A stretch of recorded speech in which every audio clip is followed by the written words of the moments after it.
সকলকে জন্মাষ্টমীর অনেক অনেক শুভেচ্ছা। আজকে জন্মাষ্টমী তিথিতে শ্রীকৃষ্ণের জন্মদিনের দিন আমি কিন্তু নানা রকম পিঠে বানাচ্ছি। তার মধ্যে প্রথম হচ্ছে তালের ক্ষীর। তালটা কিন্তু বিশাল বড়, ছাড়াতে বড্ড সময় লেগে গেছিল আমার। তবে এরকমই কালো আর বড় দেখে যদি তাল নিই, খাস করে যে কালো হবে ওই তালগুলো কিন্তু খুব ভালো মিষ্টি হয় আর সুন্দর হয়। এক একটা তাল কিন্তু খুব তেতো ভাব হয়। এবার তালের আটিগুলো বের করে আমি একটু ধুয়ে নিয়ে এসে এবার একটা ঘষণিতে এরকম ঘষে ঘষে তালের যে কাইটা বের করে নেব। আমি সুমন, আমার চ্যানেলে সবাইকে ওয়েলকাম। আজকে কিন্তু অনেক রকমই পিঠে বানাবো, তার মধ্যে প্রথমেই হলো তালের ক্ষীর। এই তালের ক্ষীরটাই আপনাদের সাথে শেয়ার করব। আরও অনেক রকম পিঠে বানাবো, সেগুলো কিন্তু কালকে যে ভিডিও দেব সেই ভিডিওতে শেয়ার করব। কেন ভিডিওটি অনেক বড় হয়ে যাবে, তার জন্যই অল্প অল্প করে আপনাদের সাথে শেয়ার করে নেব। এখানে আমি একটা নারকোল ভালো করে এমনি কুড়িয়ে নিলাম, আর ওদিকে তালের যে কাইটা আমি বের করে নিয়েছি। নারকোলটা কোড়া আমার কিন্তু হয়ে এসছে, আর ওপর দিয়ে আমি নারকোলটা নিয়েছি, আর ভেতরের দিক দিয়ে কিন্তু নেয়নি। কেন ওই যে কালো অংশটা চলে এলে আবার পিঠের মধ্যে সে যে নারকোলের কালো অংশটা একটু শক্ত শক্ত মুখের মধ্যে পড়লে ভালো লাগে না, তাই আমি সাদাটাই নিয়ে নিলাম।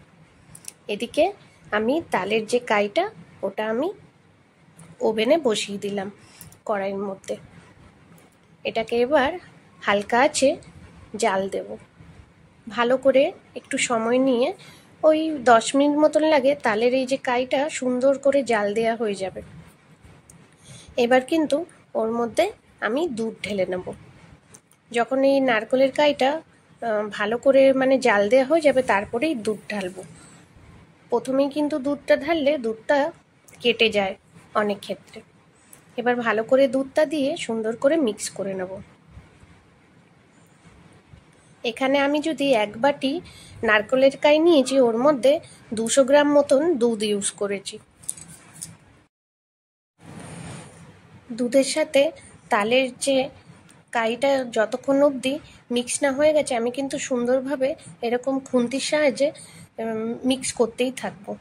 আমার কিন্তু এদিকে দেখেন খুব সুন্দরভাবে দুধ আর তালটা মিক্স হয়ে গেছে। এবার এটাকে ভালো করে ঘন না হওয়া অবধি এরকম মিক্স করতেই থাকবো। তালের ক্ষীর যেহেতু, ওর জন্য ক্ষীর মতন দুধটা পুরো শুকিয়ে আসবে।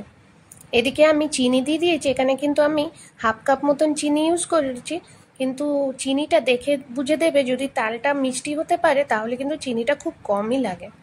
আমি ওই 1/2 কাপের মতনই চিনিটা দিয়েছি। এবার উপর দিয়ে একটু কাজু বাদাম দিয়ে দিলাম। এটা পুরোপুরি অপশনাল, অনেকেই দেয় না, কিন্তু আমি একটু দিয়েছি। ক্ষীরের মধ্যে কিন্তু একটু কাজু বাদাম বা কিশমিশ যাই ড্রাই ফ্রুটস ব্যবহার করবেন, ভালোই লাগে খেতে। এবার ওপর দিয়ে নারকেল কোড়াগুলো দিয়ে ভালো করে মিক্স করে নেব। তালের ক্ষীর কিন্তু হয়েই এসছে, আর এরকম সুন্দর করে মিক্স করে আমি এবার ওভেনটা অফ করে রেখে দেবো কিছু সময় ঠান্ডা হওয়ার জন্য। ঠান্ডা হয়ে গেছে, আর পুরো গাঢ় গাঢ় তালের ক্ষীর আমার রেডি। আজকে কিন্তু গোপাল সোনাকে আমি তালের ক্ষীরের সাথে আরও অন্যান্য পিঠে দেব তৈরি করে। আজকে আমার তালের ক্ষীরের রেসিপিটা কেমন লাগলো অবশ্যই কিন্তু কমেন্ট করে জানাবেন। আর ভিডিওটি ভালো লাগলে চ্যানেলটিকে সাবস্ক্রাইব করে দেবেন, আর লাইক শেয়ারও করে দেবেন। সবাই সুস্থ থাকবেন, ভালো থাকবেন। আবার কালকে দেখা হচ্ছে নতুন একটা ভিডিও নিয়ে। নমস্কার।